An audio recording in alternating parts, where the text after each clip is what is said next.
Здравствуйте, меня зовут Антон Тиунов, и вы снова на канале Georgia Private Investment. Здесь мы говорим о недвижимости и инвестициях в Грузии. Сегодня мы поговорим о ипотеке.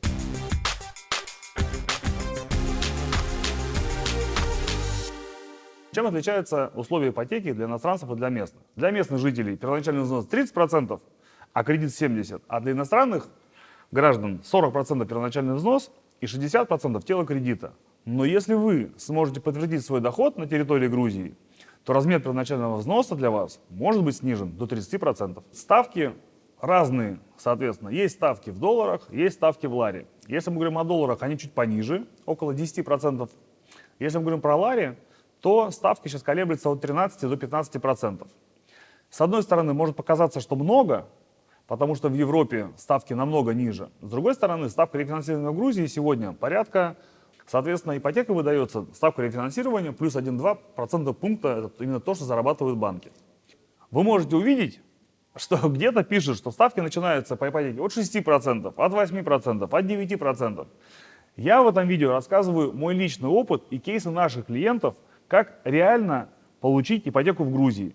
Можно писать от 6, но что туда еще входит? Я говорю эффективную ставку. Есть рекламная ставка, условно, есть эффективная ставка. Допустим, если эффективная ставка 6, у вас добавляется 0,75% за страхование жизни и ответственности вашей квартиры. У вас добавляется 1%, как правило, за выдачу кредита. У вас добавляется за 0 сколько-то там за ведение счета. И в каждых банках эти 0,00%, их всегда много, и они всегда скрыты. Поэтому по факту вы получите кредитный договор с эффективной ставкой минимум 10%. Главное для вас не ставка эффективная или неэффективная по ипотеке, а платеж ежемесячный, который вы можете себе позволить за свою квартиру. Сегодня арендные ставки в Грузии настолько высоки, что нужно считать именно, сколько стоит сегодня аренда и сколько вы будете платить по ипотеке за эту же квартиру. Это важно, а не сколько у вас написано в кредитном договоре. Вот что я хочу вам сказать. В какой валюте именно вам брать ипотечный кредит? Если вы зарабатываете в долларах, то берите в долларах.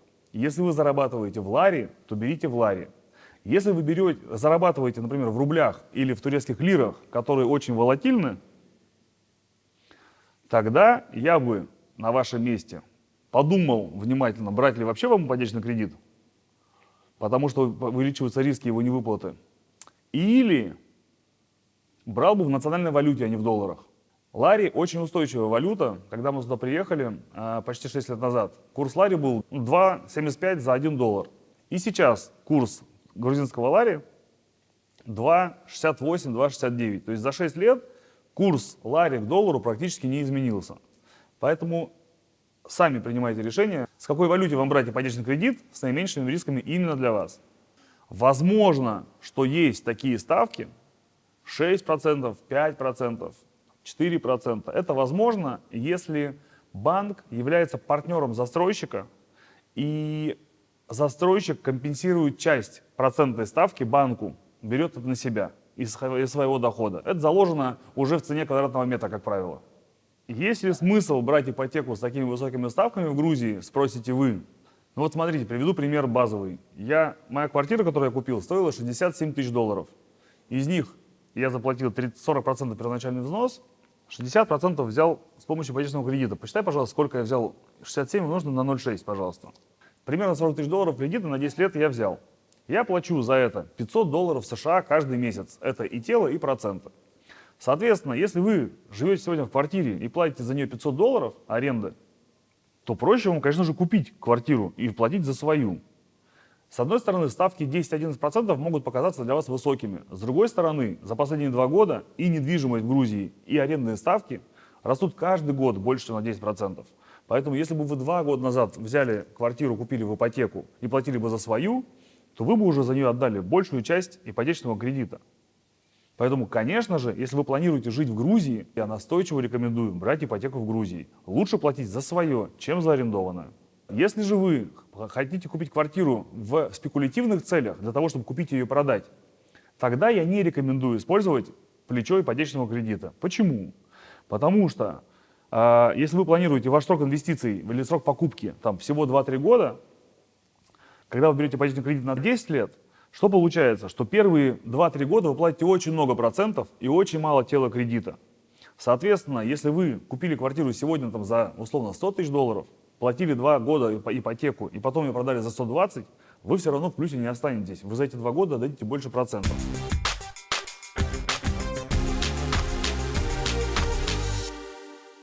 Справки, пакет документов, сложно ли это? Все зависит от того, сколько у вас времени и насколько вы серьезно подошли к вопросу. Мы же о моем личном опыте сейчас говорим, правильно? Я вот нашел квартиру, которую у человека забирал банк уже сегодня. Мне нужно сегодня за нее рассчитаться. Поэтому для меня была важна скорость получения ипотечного кредита. Я пришел в банк и сказал, мне нужна ипотека сегодня.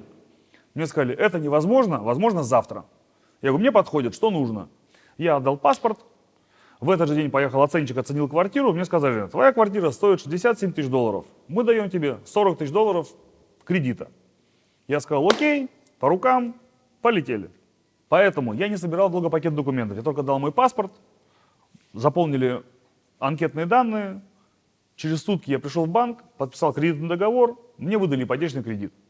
Если же вы живете здесь, у вас есть постоянный доход, вы живете в Грузии не меньше полугода, получаете деньги, своей зарплаты, можете подтвердить свои доходы, тогда я рекомендую собрать необходимые документы, такие как ваш паспорт, справки о доходе за последние 6 месяцев. Если вы владелец бизнеса или индивидуальный предприниматель, собрать документы еще на ваш бизнес, после этого подать заявку в банк. Чем больше у вас будет документов, подтверждающих ваш доход, тем меньше у вас будет ставка по кредиту и меньше первоначальный взнос.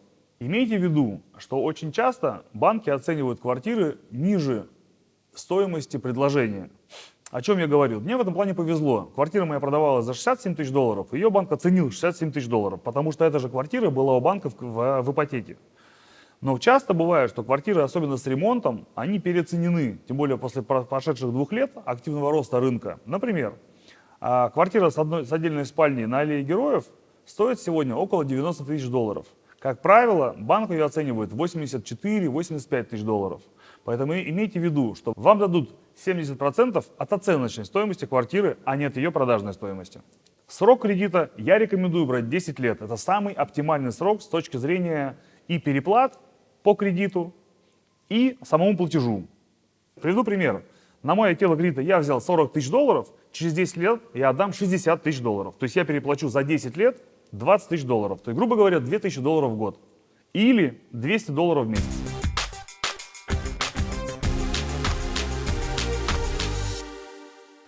Шансы, процент одобрения, кейсы. Значит, расскажу так. Мой кейс такой, у меня 50 на 50. То есть я подал заявку в TBC банк, мне 3 дня я собирал документы, довольно большой список, и мне через 3 дня отказали. Пошел в базис и в этот же день получил одобрение. Поэтому в моем кейсе 50 на 50.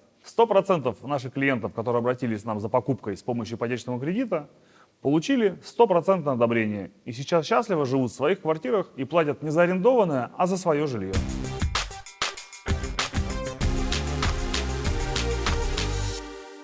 Многие меня спрашивают, а можно ли купить квартиру в ипотеку на этапе котлована? Отвечаю, нет, нельзя. Новостройку на котловане вы можете купить только в рассрочку от застройщика. И через какое-то время, когда дом будет построен, потом уже взять ипотечный кредит. Вы не можете взять ипотеку, не заложив недвижимость. Когда новостройка на котловане, у вас нет недвижимости. У вас есть только бумага, договор предварительной купли-продажи, где вы обязуетесь заплатить за квартиру, а застройщику ее построить. И вы сможете взять ипотечный кредит только тогда, когда дом построен и есть объект залога. Теперь поехали. Как схема работает на новостройке на этапе котлована? Первое. Вы находите с помощью компании GPI, находите лучший, подходящий вам дом. Заключаете предварительный договор.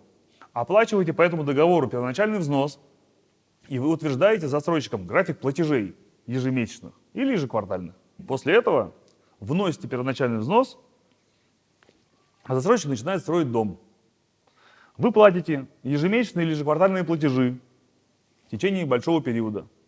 Когда дом достроен, можно будет взять ипотеку в банке и закрыть часть долга за вашу квартиру застройщику. Потому что вы уже накопили за это время себе на первоначальный взнос для банка. И в чем здесь плюс? Как только вы заплатили 10%, вы зафиксировали стоимость, у вас цена не растет. Понимаешь, в чем дело? Это выгодно на этапе котлована. Но нужно рассчитать правильно свои доходы и свои платежи. Это очень важно. То есть здесь очень важно соблюсти этот баланс. Поэтому нужно обращаться к нам. Мы помогаем обязательно. Ну, в этом наша работа. Мы оказываем услуги людям в приобретении жилья. Конечно, мы помогаем. Мы на этом зарабатываем. Давай так.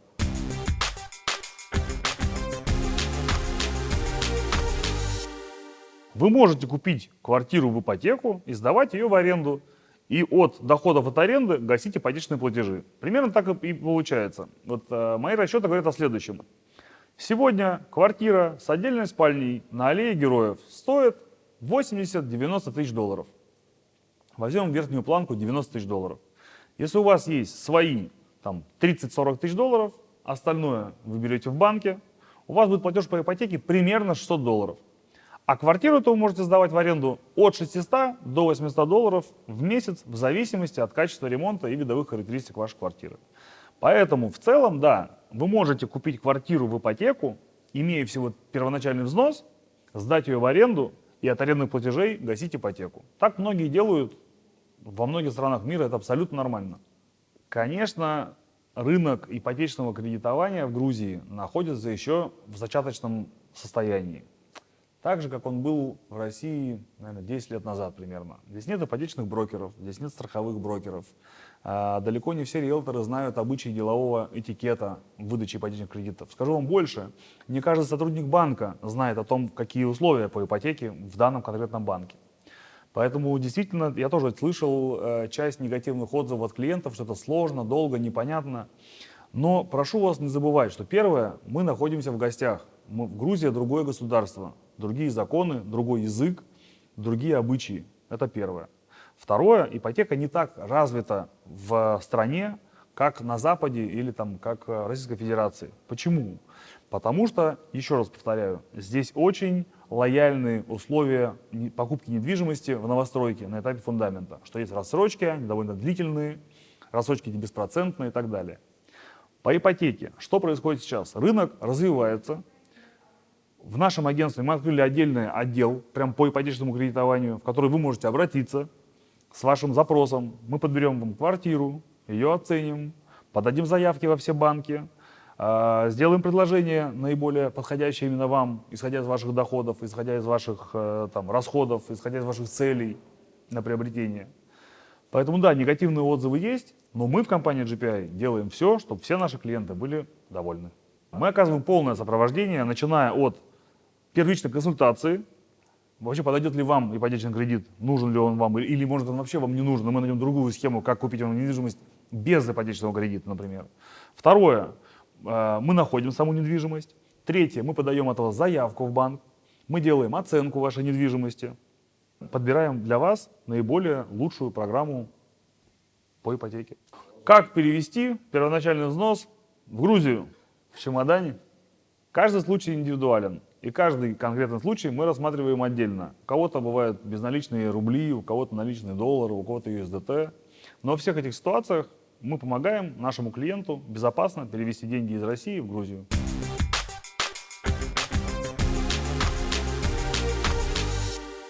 Вы посмотрели это видео. Мы в нем осветили и плюсы, и минусы ипотечного кредитования в Грузии.